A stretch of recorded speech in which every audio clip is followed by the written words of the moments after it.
Hello students, আমি রম্মানী মিত্র আচার্যর class 9 এর জীবন বিজ্ঞান ক্লাসে তোমাদের স্বাগত। আজকে আমরা আলোচনা করব ভিটামিনসদের নিয়ে। তো চলো আর দেরি না করে আজকের ক্লাস শুরু করা যাক। আজকের আমাদের আলোচনার বিষয় হলো ভিটামিন। তোমরা অনেকে দেখেছো, যখন আমরা ডাক্তার দেখাতে যাই অনেক সময় ডাক্তারবাবুরা কিন্তু ভিটামিনকে প্রেসক্রাইব করেন। তার মানে ভিটামিন কিন্তু আমাদের দেহে খুবই প্রয়োজনীয়।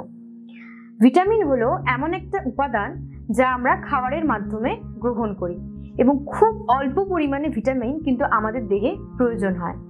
কিন্তু আমাদের দেহের পুষ্টি, বৃদ্ধি এবং রোগ প্রতিরোধ করার জন্য এদের ভূমিকা কিন্তু অপরিসীম।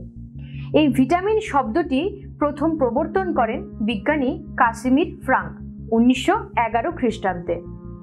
এই ভিটামিনের তাহলে বৈশিষ্ট্যগুলো কি কি? এই ভিটামিন আমাদের দেহে খুব অল্প পরিমাণে প্রয়োজন হয়। এরা জল এবং ফ্যাটে দ্রবীভূত হয়। রক্ত এদেরকে সরাসরি শোষণ করতে পারে। তবে একটা মজার বিষয় হলো, এই ভিটামিন কিন্তু আমাদের দেহে শক্তি উৎপন্ন করে না।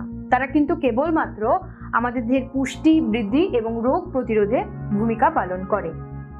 দ্রাব্যতা অনুসারে এই ভিটামিনদেরকে আমরা দুটো ভাগে ভাগ করতে পারি। একটা হলো ফ্যাটে দ্রবণীয় ভিটামিনস, আরেকটা হলো জলে দ্রবণীয় ভিটামিনস। ফ্যাটে দ্রবণীয় ভিটামিনস কারা?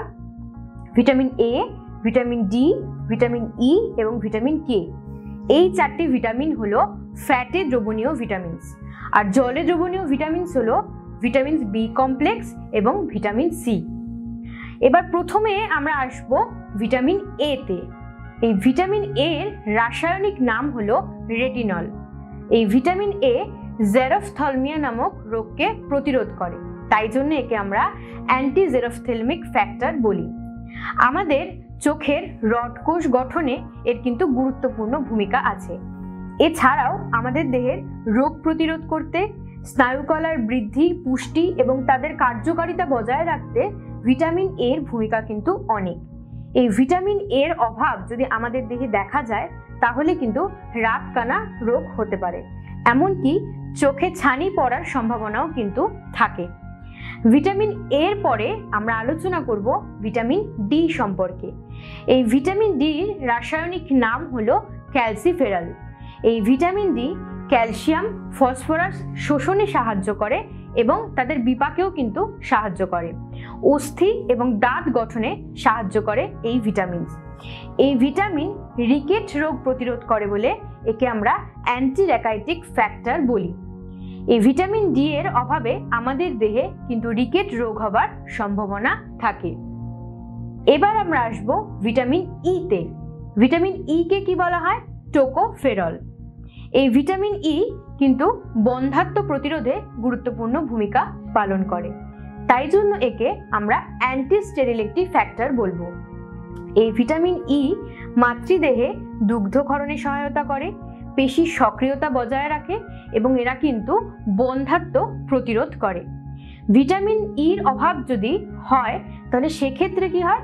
সেক্ষেত্রে কিন্তু গর্ভপাত হবার একটা সম্ভাবনা থাকে। এবার আমরা আলোচনা করব ভিটামিন কে সম্পর্কে।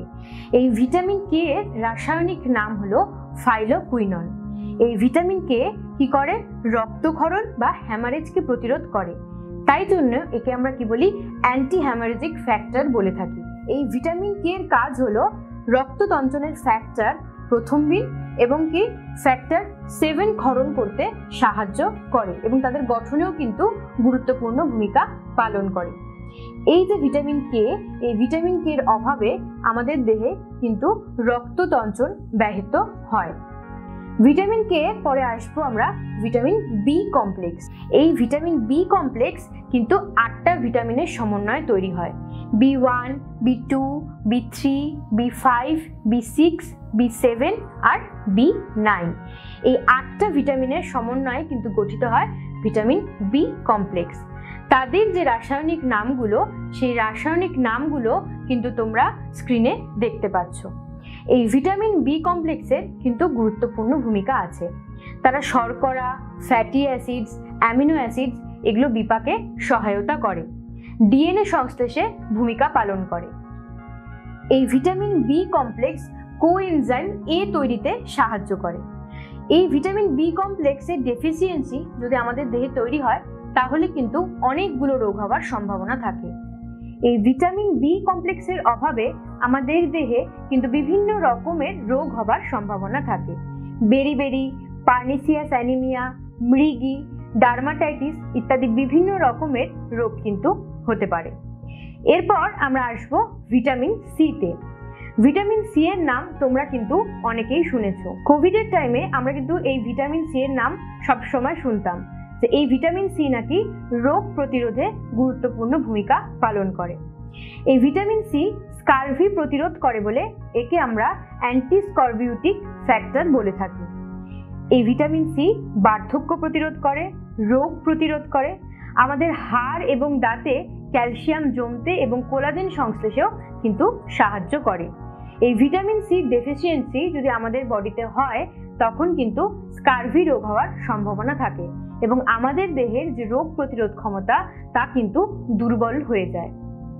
তাহলে আজকের ক্লাস থেকে আমরা জানতে পারলাম বিভিন্ন রকম ভিটামিন সম্পর্কে, তাদের রাসায়নিক নাম কি এবং তাদের অভাবে আমাদের দেহে কি কি রোগ হতে পারে সেগুলো সম্পর্কে জানলাম। আচার্যর পরবর্তী জীবনবিজ্ঞান ক্লাসে আমরা আলোচনা করব খনিজ মৌল সম্পর্কে। ততক্ষণ তোমরা আচার্যের সঙ্গে থাকো, পড়তে থাকো, জানতে থাকো।